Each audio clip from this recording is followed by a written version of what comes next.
Vencer. Uma palavra tão simples, né? Mas é uma busca que moveu os maiores estrategistas da história. Hoje, a gente vai fazer um mergulho profundo nas mentes de três gigantes do pensamento estratégico para tentar desvendar uma questão que não quer calar. Afinal, qual é a verdadeira natureza da vitória?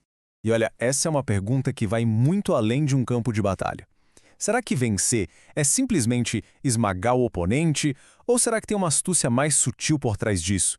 Ou quem sabe, a maior vitória de todas é aquela que ninguém nem percebe que foi conquistada. Vamos investigar isso juntos. E para guiar a gente nessa jornada, temos três nomes de peso.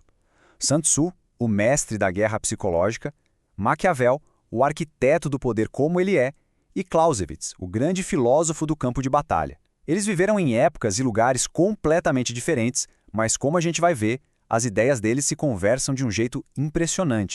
Nossa primeira parada é lá na China do século V a.C. para encontrar o mestre Sun.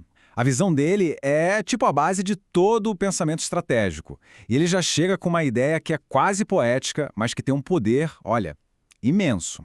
Pare e pense um pouco no quão radical é essa ideia. Para Sun Tzu, a vitória de verdade não se conquista com a espada, mas na mente do adversário. A batalha, em si, já é um sinal de que o planejamento falhou em algum ponto. A verdadeira genialidade é fazer o conflito ser irrelevante. É vencer antes mesmo que a luta comece. Tá, mas como é que isso funciona na prática? Sun Tzu nos dá três pilares. Primeiro, conhecimento. Quem se conhece e conhece o oponente domina o jogo. Simples assim. Segundo, adaptação. Rigidez é o caminho da derrota. É preciso fluir, ser como a água que contorna os obstáculos.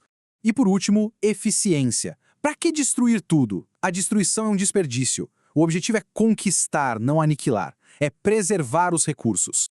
Agora a gente dá um salto de quase 2000 anos no tempo e aterrissa na Itália renascentista. Pensa num caldeirão de intrigas, cidades em guerra constante, poder trocando de mãos a todo momento. É nesse cenário que a gente encontra Nicolau Maquiavel, um cara que olhava o mundo sem filtro, sem nenhum pingo de idealismo. E aqui o contraste é gritante. Enquanto Sun Tzu via a guerra como um fracasso, Maquiavel a enxergava como uma ferramenta essencial na caixa de qualquer governante. Para ele, a sobrevivência do Estado não dependia de ideais, mas de ações decisivas, mesmo que fossem brutais.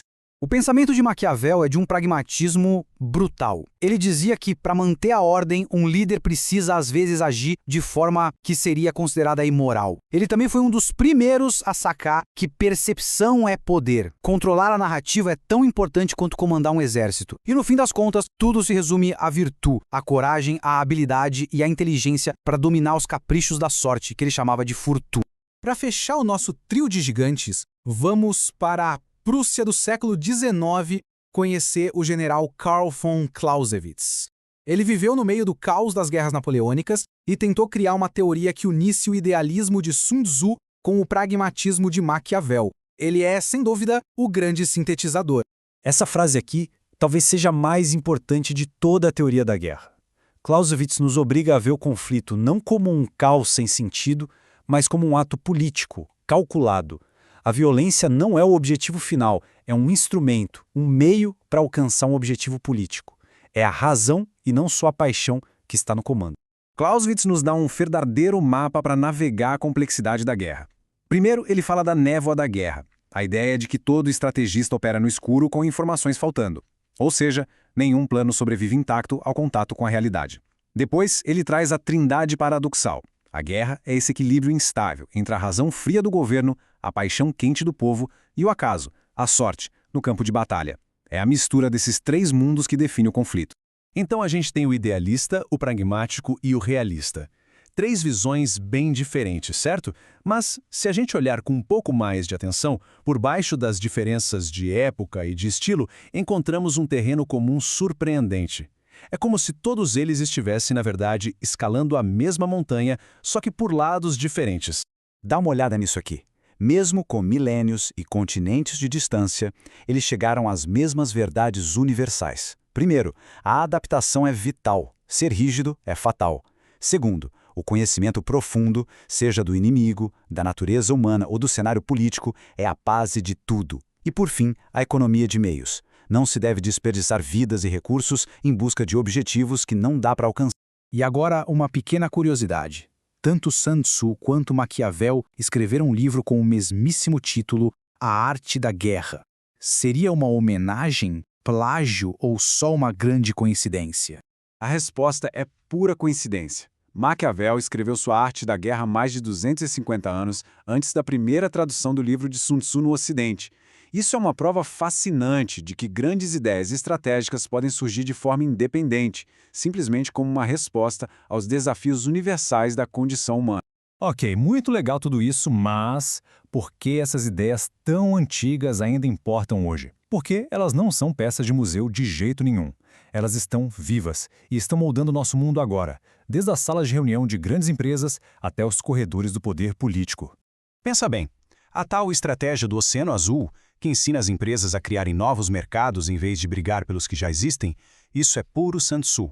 As metodologias ágeis de gestão de projetos, que aceitam a incerteza como parte do processo, é um eco direto da névoa da guerra de Clausewitz. E toda a indústria da comunicação, do branding, da diplomacia com o soft power, é o legado de Maquiavel e sua obsessão por gerenciar a percepção das pessoas. Todo esse legado acaba chegando em pensadores modernos, como Carlos Matos. Ele pegou a sabedoria desses mestres e aplicou na complexidade que é governar hoje em dia. A ideia dele, que está ilustrada aqui, é que o estrategista não é um observador de fora. Ele está dentro do labirinto.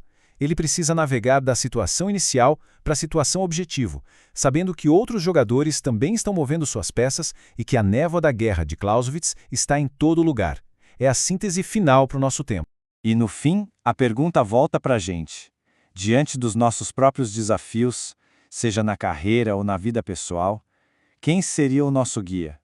O idealista Sun Tzu, que busca a vitória sem conflito? O pragmático Maquiavel, que encara a dura realidade de frente? Ou o realista Clausewitz, que nos ensina a navegar na incerteza? Talvez a verdadeira maestria não seja escolher um deles, mas saber exatamente quando ouvir a voz de cada um.